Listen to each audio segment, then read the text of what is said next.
આજે આપણે પાપડ અને વડીનું શાક બનાવીશું. એના માટે કાંદા, ટામેટાં, લસણ અને મરચાં મેં મિક્સરમાં પેસ્ટ કરી દીધા છે, એટલે કે એની ગ્રેવી બનાવી દીધી છે. આ શાક તમે સાદી રીતે પણ બનાવી શકો છો, પણ આ વખતે મેં ગ્રેવી કરીને બનાવ્યું છે. પાપડ વડીનું શાક ટેસ્ટમાં બહુ સારું લાગે છે. જ્યારે ઘરમાં કંઈ શાક ના હોય તો આપણે પાપડ વડીનું શાક બનાવી શકીએ છીએ. હવે તેલમાં મેં આ વડી બધી ધીમા તાપે શેકી દીધી.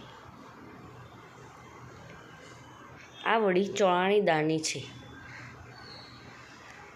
વડી આપણા શરીર માટે પણ સારી છે. આ બધી વડી કચરી શેકાઈ જાય પછી આપણે તેને એક થાળીમાં કે ડીશમાં કાઢી લેવી.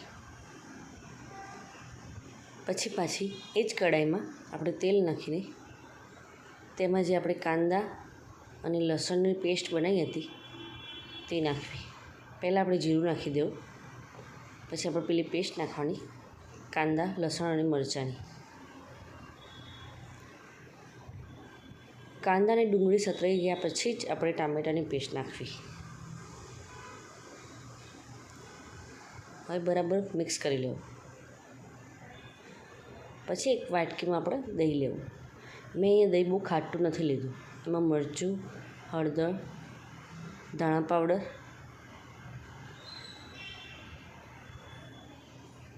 અને મીઠું નાખવું અને થોડો ગોળ નાખવો. ગોળ ઓપ્શનલ છે, જો તમારે ના નાખવો હોય તો ના નાખો. હવે આ પેસ્ટ તૈયાર કરેલી છે જે આપણે શાકમાં નાખી દેવી, ગ્રેવીમાં. હવે ધીમા તાપે એને સાતળવા દેવું. બધું બરાબર મિક્સ કરી લેવું એટલે એનો કલર મિક્સ આવી જાય. પછી આપણે એના ઉપર વડી નાખી દેવી. મેં અહીંયા 1.5 ગ્લાસ જેટલું પાણી નાખેલું છે.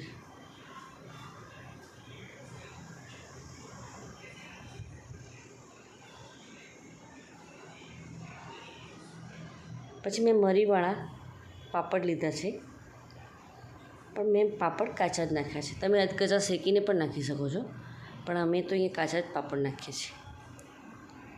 પાપડ બરાબર નાખી દેવા અને બધો મસાલો, વડી, પાપડ બધું મિક્સ કરી દેવું. તમારે પાણી થોડું વધારે નાખવું, કારણ કે વડી અને પાપડ પાણી બહુ પીવે છે. તમારે થોડું રસાવાળું જોઈતું હોય તો તમે 1 ગ્લાસ પાણી વધારે નાખી શકો છો. હવે આ પાપડ વડીનું શાક તૈયાર.